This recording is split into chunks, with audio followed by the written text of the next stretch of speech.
Thank you. So hopefully this topic will be exciting enough for right after lunch for everyone. And thanks for the introduction, and also, of course, to Anna and the other organizers of the symposium for the invitation. It's actually my first time being here in person, and it's been really wonderful. So you've already sort of heard about what I do at the Kennedy Krieger Institute. And so I focus a lot on natural history studies and leukodystrophies.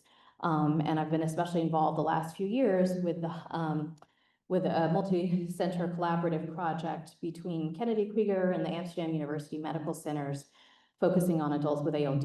And so one of our main interests is how we can link quantitative measures that we're getting from balance and walking tests in these patients these days, really primarily through wearables, to outcomes that have more meaning in daily life for adults with ALD. So as this group is well aware, AMN, it's very heterogeneous. Okay. So yeah, just mentioning, as this group knows, AMN is very heterogeneous. So, adults are diagnosed with pathogenic ABCD1 variants. Very long-chain fatty acids are often elevated as well, not 100% for the women. And then, of course, it's X-linked, right? So we know that all males have the myeloneuropathy symptoms, and estimates have risen for the women as we've involved them more in research over time. We now know it's at least 90% of women experience the symptoms as well. So there's this worsening myeloneuropathy due to degenerative changes in the white matter tracts in the dorsal columns and corticospinal tracts, peripheral neuropathy as well. So stemming from that, patients experience impairment of gait and balance, so a lot of mobility concerns, bowel and bladder dysfunction, fatigue, neuropathic pain, psychosocial concerns, and other issues. So these are the main ones we hear about. So of course, there's an urgent need for FDA-approved therapies for adult ALD. We're on the way, of course, as you heard about earlier, for men to treat the cerebral disease, but there's nothing that specifically addresses the myeloneuropathy at this point.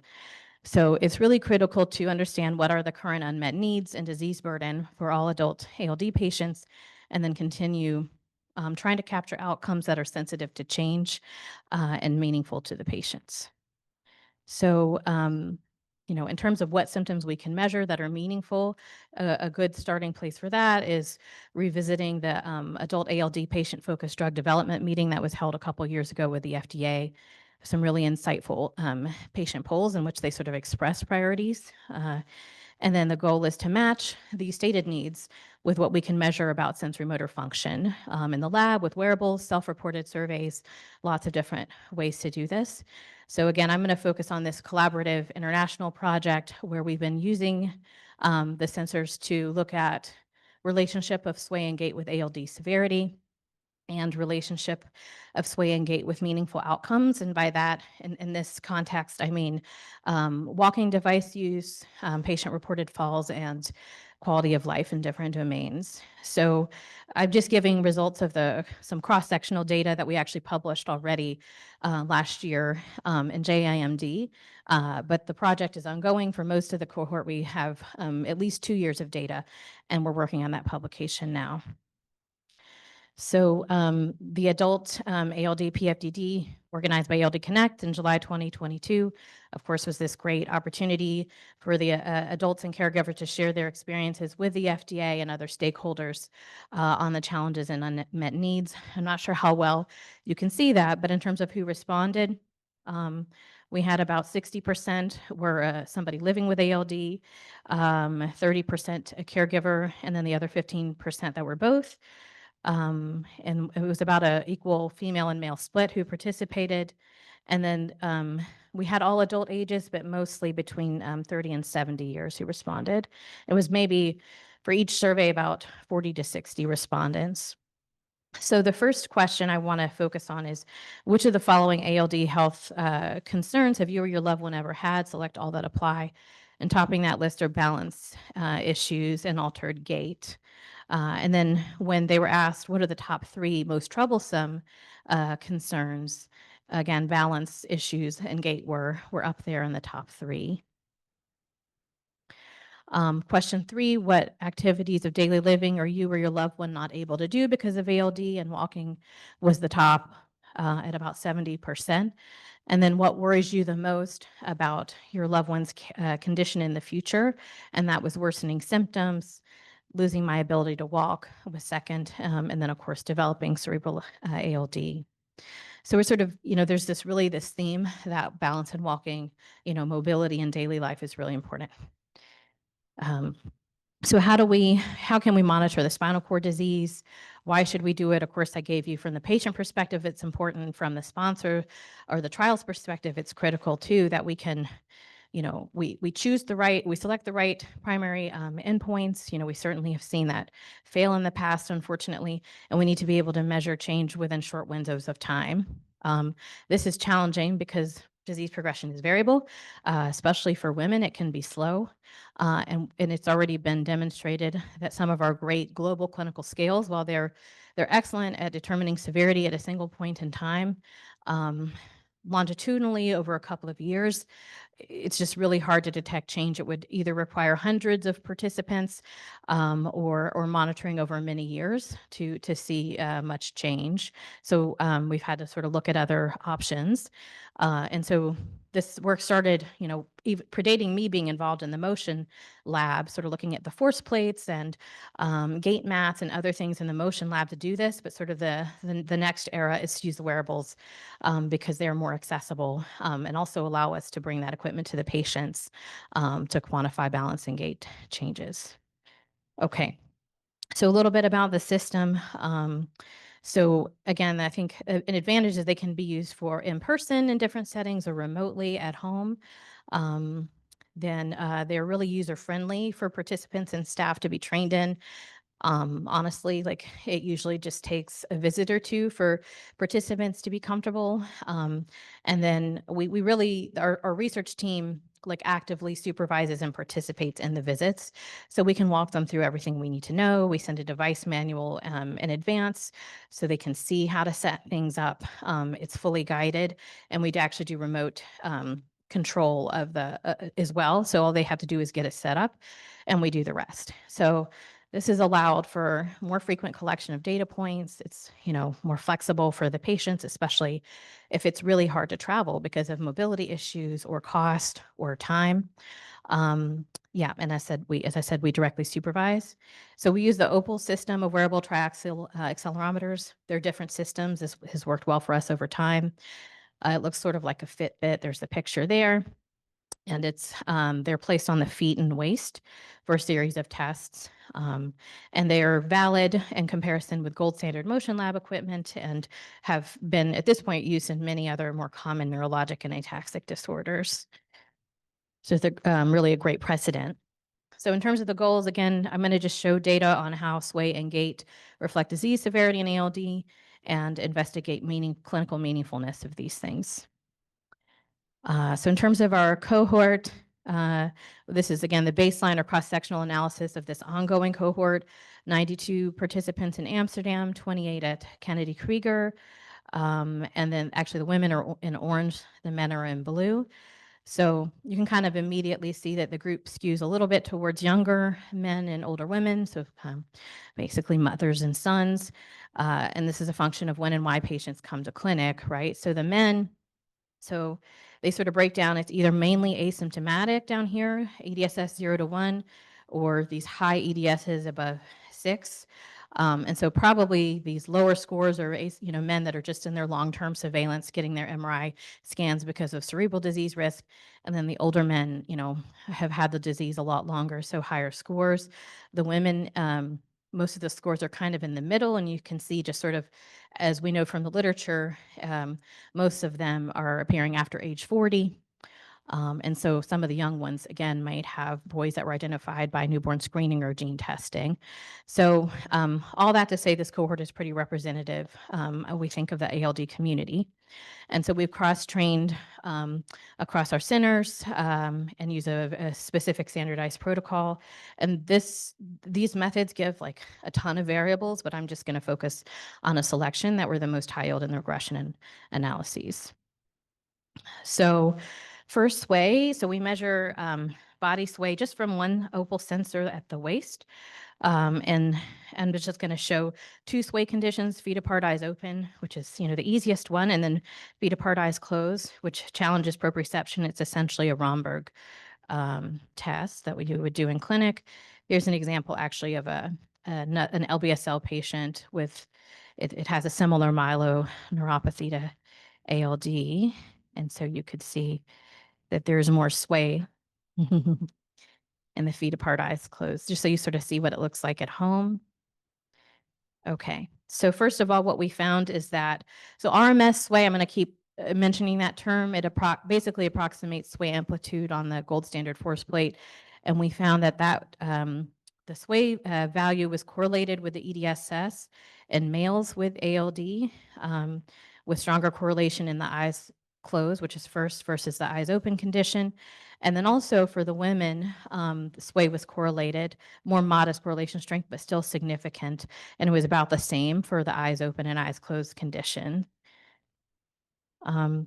We next looked into, can we see differences in how much people sway if they use a walking device or not? And across 3 different variables of sway: the RMS sway, the sway area, which is essentially the area that they're swaying in the AP or medial lateral directions, and the path length, which is over that 30-second trial, where they're moving. So across those 3 different variables, you can kind of easily see that the individuals in dark gray who use a walking device sway a lot more compared to those who don't. And we saw this for both men and women across all of the variables, even though, of course, the magnitude of difference is a bit easier to see with the men. And then it might be hard to see on the screen, but I sort of added this point as an emphasis that a threshold of RMS sway at 0.2 meters per second squared for the men equates to a sensitivity of 1 and specificity of 0.97 for stratifying device use. So that's this point right here. But there wasn't, you can see overlap, there wasn't a comparable threshold for the women. Moving to walking, so the AMC started out doing the 6-minute walk test, which is, is a fast-paced walk test, really challenges endurance as well. And then at Kennedy Krieger, especially because we were doing a lot of home assessments, we started with a 2-minute walk test which is self-selected. And so there's advantages of both, and we're actually now across sites doing both of those things. The 6-minute walk test, not everybody has the capacity to do it, but sometimes they can still do the 2-minute walk test. And then also you need at least 30 meters of a walkway for the 6-minute walk test, which nobody has realistically had at home. But the 2-minute walk test just needs 20 feet, and that's been really feasible. So here's an example of, for this same volunteer, what her walking looks like at home. Again, she has some myelopathy and ataxia. And then just for reference, a gait cycle is this period from the foot's first contact with the ground, which is usually a heel strike, until that same foot makes contact with the ground again. And so the opals collect many, many different variables during each gait cycle, which encompass all the different phases of where the foot is positioned in space. So we found that the 6-minute walk test gait speed is really strongly correlated with the EDSS in men. We didn't see a relationship of self-selected gait speed with the EDS for the males, but we just didn't have many participants at this point. We have much more. I can hopefully show that data the next time. For the women, though, gait speed correlated with expanded disability scale score in both the fast or self-selected walk paradigms. It didn't matter. And actually the correlation was a little bit stronger in 2-minute walk test. And then the next thing we looked at that had high relationships in the regression analysis is toe off angle. There's a little diagram of this here, but this is basically the angle of the toe off of the ground measured at the moment of initiating the swing phase. So that's the blue angle. And we found that the toe off angle strongly correlates with the EDSS in men in both of the walking paradigms, and also correlated for the women with both. And so it's hard to see, but just for reference, normal is about 45 degrees. So at these higher EDSS ranges, there's a difference of 15 to 20 degrees, which is pretty significant, as you can imagine. And How this might translate is the toe-off angle can indicate weakness at push-off as the swing is initiated, or even spasticity, which would cause a decrease in the range of motion at the ankle or result in a smaller angle. So then we looked, not unsurprisingly, we just, to be thorough, look at gait speed. Does that differentiate use of a walking device? And so, clear divides here where the men who use a device walk about half the speed of men who don't, and the same for the women. And just for reference, a difference of about 0.1 meters per second is a clinically meaningful change in terms of like looking at other neurologic disorders that impact mobility and quality of life. And the differences here are 0.8, 0.6. So huge difference. Okay. So we next asked, actually the AMC group asked, every time I show this, I'm impressed that their patients were so compliant with the survey, but they send a survey of falling for 9 months every 2 weeks. So it's just an auto survey that went out, I think, to their phones and it just asked about 10 questions, but the key one was, did you fall or not in the prior 2 weeks?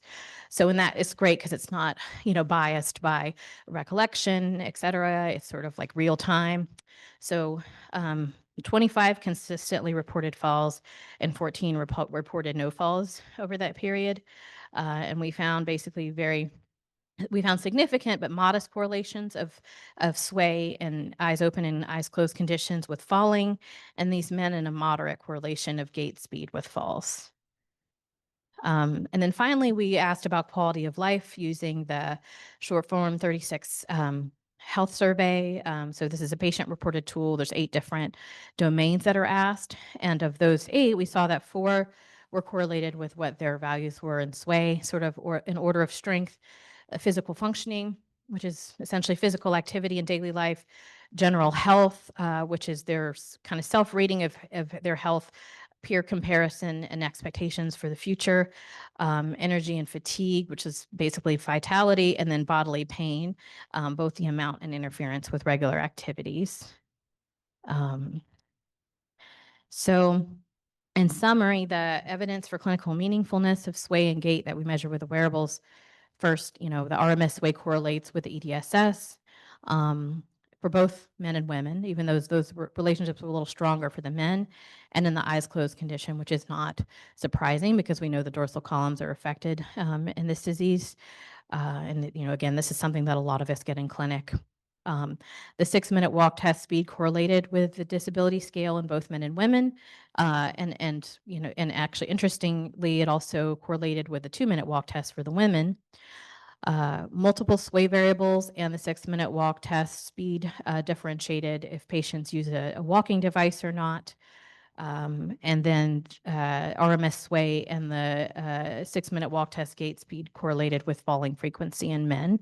And then we saw also relationships of sway with a few important domains of quality of life, like pretty diverse domains. So I think one message we wanted to get out there is that sway variables perform well, really in a lot of ways comparable to what the outcomes with walking tests and how they might have meaning for patients. And I feel like they're ideal because they're a little more accessible to patients with limited mobility and honestly safer to do. So the next steps are just continue. As I mentioned, we're working on the manuscript right now. That's the longitudinal phase of this data. And we incorporated some other things that people identified as important too, like what's happening with bowel and bladder function. So hopefully at the next meeting, I'll be able to show that. And then we showed it for the men, but for women, we didn't look at relationships with quality of life or falls. And there's actually a new value we're looking at, which is tripping, because some women, we're finding they're not overtly falling, but there's a lot of tripping that's happened. And so that's something we're trying to capture, or near falls, basically. So that's, there are lots of other ways we're using them. If time in the Q&A, I'm happy to go into it, but that's pretty much all I have. And just thanks to our teams across both institutions and the Mighty Moser Center, as well GLIA, who has supported a lot of this work, and ALD Connect. Thanks.